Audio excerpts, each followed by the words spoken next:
Hello, Kendley and Oliver. How are you guys doing today? I am doing great because you know what? It is spring break for Mrs. Walker. So I am super happy. I have a whole week off of school. And even though you know how much I love school, I also love just resting and sleeping in and relaxing and reading a good book that is not a textbook. So even though it's a little bit cool today, it's supposed to warm up later this week, and you know where Mrs. Walker's going to be. I'm going to be out at the beach with my toes in the sand, sipping on some sweet tea. But before I do that, I need to give you guys a couple of updates. First of all, we're going to talk about the Kindness Squad because awesome things are still happening there.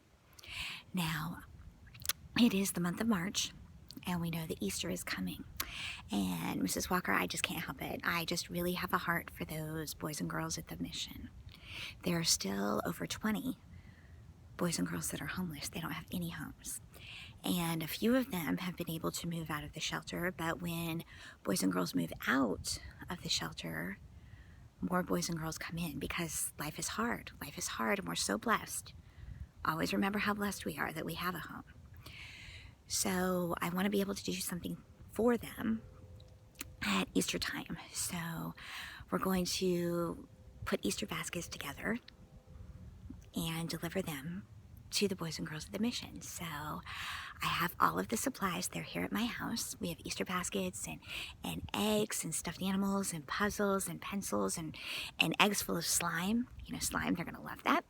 And it's going to be super cool. So we are going to put those together as it gets closer to Easter time and deliver them to the kids at the mission so that they can have a really nice Easter time too. And I'm looking at April and May. We're still going to have our big literacy day because the virus is starting to improve. Now I'm going to say that and knock on some wood in a moment. It's starting to improve here. The numbers are looking better and the vaccine is available. As a matter of fact, it is available for teachers now. So Mrs. Walker's going to go get her vaccine real soon. Okay. And I'm still planning on having our big literacy day probably in May. It's got to get a little bit closer to the end of the year. So we'll do that in May and it'll be awesome. So now I'm going to talk to you about your writing assignment.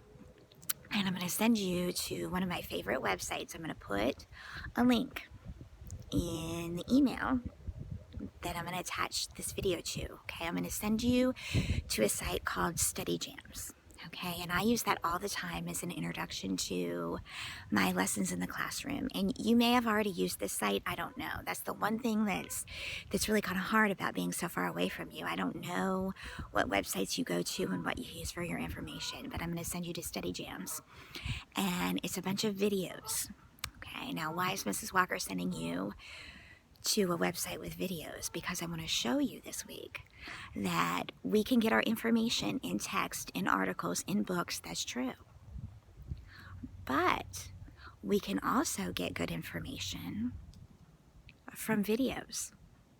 Now, the videos that are in Study Jams, they're awesome. They're animated. They're really, really fun. The characters are super cool and we love them. So here's what you're going to do. You're going to select, there's about 10 different topics in Study Jams that you can click on. And inside of all of those topics, there's different subtopics, and you can click on those and watch a video. Now, the first time, I want you to watch the video all the way through, beginning to end, and just look and listen and see what the video is telling you. Then you're going to go back and watch it a second time. And you're going to need to have a paper and pencil ready, and you're going to need to pause the video as you go through it on the second time through, because it gives you lots of great information. You will be surprised how many awesome facts that you will be writing down in a 4-minute video. It will really surprise you. So you're going to want to pause as you go and take notes. That's what good writers do. Then when the video is done, okay, you are going to use the notes that you take to write about what you learned. You're not going to go to an article. You're not going to look at captions. You're going to look at a video as your source of information for nonfiction text, although there's not going to be text. it's going to be in the form of a video. Now, you don't have to cite your source because I already know the source. Okay, the source is Study Jams. So I want you to go in there. I want you to find something that really interests you in the science section. Now, there's math videos too. So if you want to do a math video, that's okay too. Math has a lot of slideshow information, but you could get a math article as well. Okay, that's fine too, or a math video, I should say. So I'll leave that up to you. I just want you to be in the Study Jams website. And the goal this week is to get information from a different source that's not an article, that's not a book. Okay, you're finding information from a different source, from a video. So I only need one this week, just one, because you'll be surprised at the length that your writing will have from just that short 4-minute video. All right, so I will be sending you all of that good information in an email attached to this video. You guys have a great day and a great week. I'm so proud of the work that I've been seeing from you guys. You guys are awesome. Awesome, awesome. Love you. I'll be talking to you guys really soon, okay? Bye.